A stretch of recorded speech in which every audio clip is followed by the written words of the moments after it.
ত্রয়োদশ জাতীয় সংসদ নির্বাচন ও গণভোট ঘিরে সারা দেশে যান চলাচলে কড়াকড়ি বিধিনিষেধ আরোপ করেছে নির্বাচন কমিশন ইসির ঘোষণা অনুযায়ী বৃহস্পতিবার সকাল 7:30টায় শুরু হবে ভোট গ্রহণ, চলবে বিকেল 4:30টা পর্যন্ত।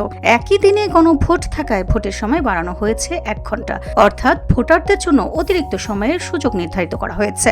নির্দেশনা অনুযায়ী আজ বুধবার দিবাগত রাত 12টা থেকে শুক্রবার রাত 12টা পর্যন্ত নির্দিষ্ট যানবাহন চলাচলে নিষেধাজ্ঞা বহাল থাকবে।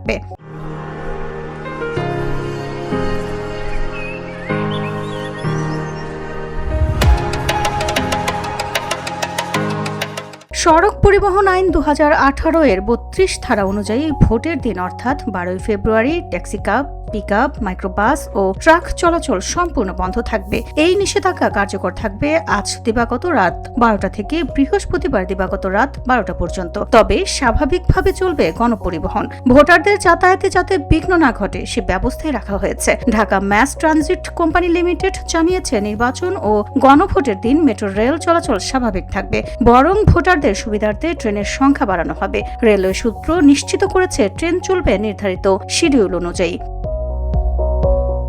দূরপাল্লার বাসে কোনো আনুষ্ঠানিক নিষেধাজ্ঞা না থাকলেও পরিবহন অপারেটররা জানিয়েছে, অধিকাংশ কর্মী ভোট দিতে যাওয়ায় অনেক সার্ভিস বন্ধ থাকতে পারে। একই দিনে মোটরসাইকেল চলাচলের উপর নিষেধাজ্ঞা বলবৎ রয়েছে মঙ্গলবার দিবাগত রাত 12টা থেকে শুক্রবার দিবাগত রাত 12টা পর্যন্ত। তাই ভোট দিতে যাওয়ার আগে পরিকল্পনা করে বের হন, নিশ্চিত করুন নিরাপদ ও নির্বিঘ্ন যাতায়াত, আর প্রয়োগ করুন আপনার মূল্যবান ভোটাধিকার। VOD Bangla news desk.